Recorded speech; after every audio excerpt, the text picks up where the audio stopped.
Talakay sa Filipino Blockchain Week 2026 kung paano makatutulong sa mga mamamayang Pilipino ang blockchain technology. Hearted Molina para sa detalye. Unti-unti nang nagiging bahagi ng mga serbisyo at sistema sa bansa ang blockchain technology. Ito ang sentro ng talakayan sa ikalawang araw ng Philippine Blockchain Week 2026 sa Pasay City, kung saan tinalakay ng mga eksperto at industry leaders kung paano ito makatutulong sa pamahalaan, negosyo at mga Pilipino.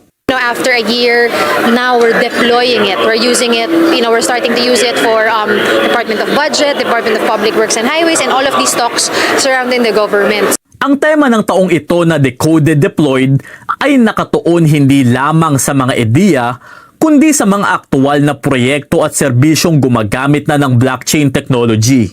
Kabilang sa mga tinalakay ang paggamit nito sa mga serbisyo ng pamahalaan, mga transaksiyong pinansyal, digital identity, data security, at iba pang serbisyong layong pagbutihin ang transparency at efficiency. Ayon sa mga organizer, darating ang panahon na hindi na mapapansin ng mga tao ang teknolohiyang ito dahil karaniwan na itong bahagi ng mga sistemang kanilang ginagamit araw-araw. We won't even talk about blockchain because you're using it already.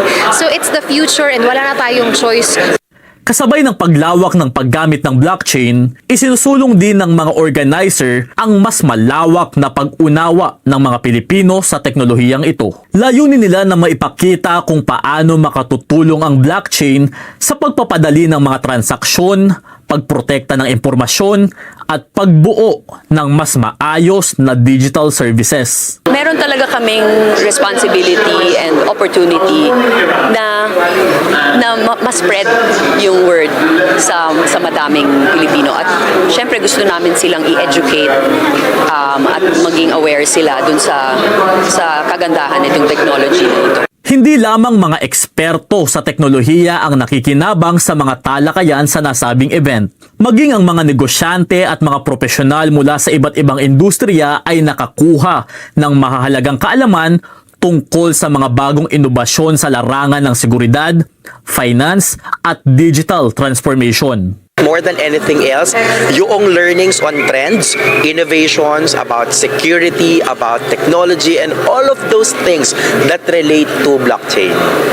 Yung mga learning dito sa stage, ang daming mga nagsasalita, they are so empowering. Sa pagdami ng mga organisasyon at ahensyang nagsisimula ng gumamit ng blockchain, umaasa ang mga tagapagsulong nito na mas maraming Pilipino ang magiging bukas sa mga bagong paraan ng paggawa ng mga serbisyo at transaksyon. At habang patuloy na umuusad ang teknolohiya, naniniwala sila na ang blockchain ay hindi lamang nananatiling usapin ng hinaharap, kundi isang katotohanang unti-unti nang nararanasan sa kasalukuyan. Hearted Molina para sa Mata ng Agila, matatag, matapang, matapat.